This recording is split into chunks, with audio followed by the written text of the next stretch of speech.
sure he got old and fat a few years ago. That's right. So 1988, or 1999, very tough time for him. He was actually sleeping in the summer in the middle of actually while they were home in Toronto. And I'll just actually talk through this without you having to read. But basically, he was sleeping in his living room, took a nap, fell through his coffee table, a glass coffee table, because he woke up because he thought he was being attacked by spiders.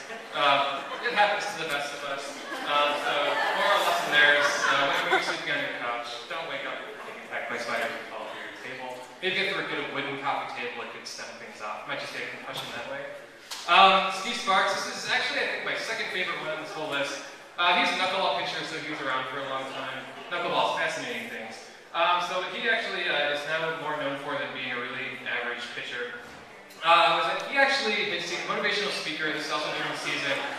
Some terrible, but he said, I'm going to go do that. And he ended up dislocating his pitching shoulder, trying to tear a phone book in half. So if any of you want to try that, it's probably not a really good idea.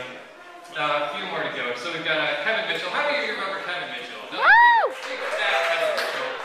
First, you realize to be good in stellar athletic shape to play baseball. He missed 4 games. Right.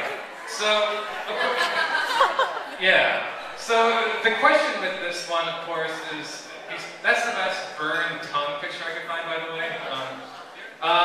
First football one here. Punter, he actually ended up missing the rest of the season after week 6 or 7 when he was with Jacksonville, poor Chris Hansen. He actually gashed his non-kicking leg chopping wood in the locker room.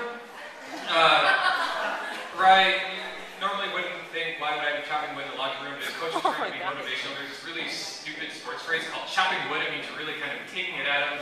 And so the guy actually brought in an axe and a big stump of wood, the coach did, Jack Del Rio, to sort of model that, and his players took turns. Yeah. So, it's actually not his leg, but, you know. Sorry, guys. It's the front row. You guys got seats in the house.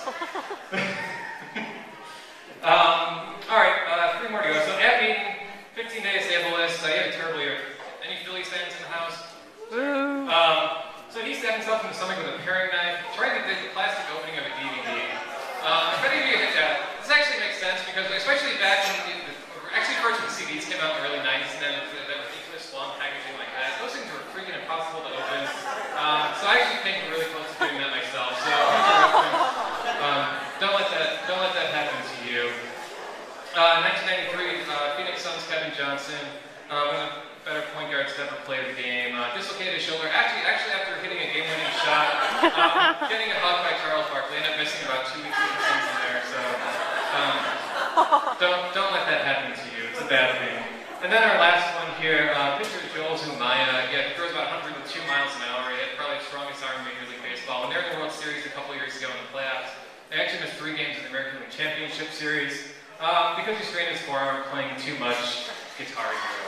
So, anyway, there we go. So, alright, that's my dumb thing that I would have put together. Woo! Dumb things that we can throw together!